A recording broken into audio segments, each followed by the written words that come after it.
भूतिया तस्वीर अध्याय 2 जिंदा भूत। म्यूजियम के दरवाजे बंद हो चुके थे, लेकिन खतरा अब बाहर आ चुका था। जिस रात म्यूजियम सील किया गया, उसी रात शहर के अलग अलग इलाकों से अजीब घटनाओं की खबरें आने लगी। कोई कहता, मेरा बेटा घर आया था, लेकिन उसकी आंखें मेरी नहीं थी। कोई चिल्लाता, मेरी पत्नी मुझे घूर रही है, जैसे वो कोई और हो।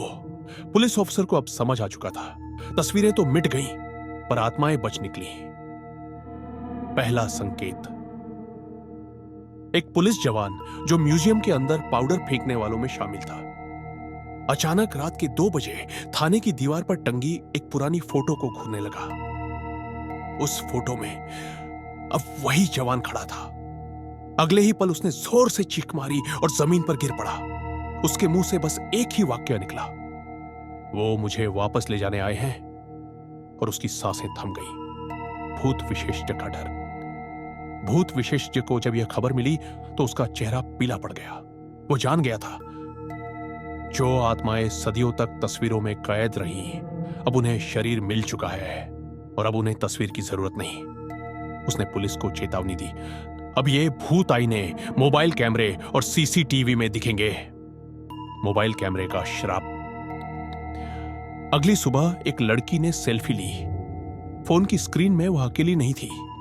उसके पीछे एक सड़ी गली औरत खड़ी थी, जिसकी गर्दन उलटी थी।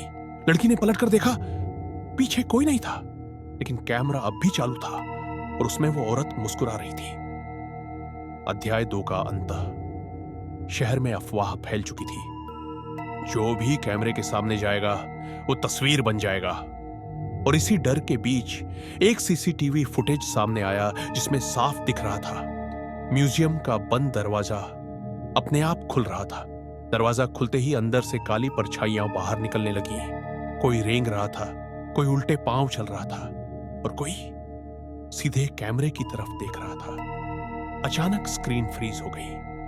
आखिरी फ्रेम में वही बच्चा दिखा जो पहले दिन म्यूजियम से गायब हुआ था। उसकी आंखों से काला पानी बह रहा था और उसके होंठ हिल रहे थे। अब बारी तुम्हारी है।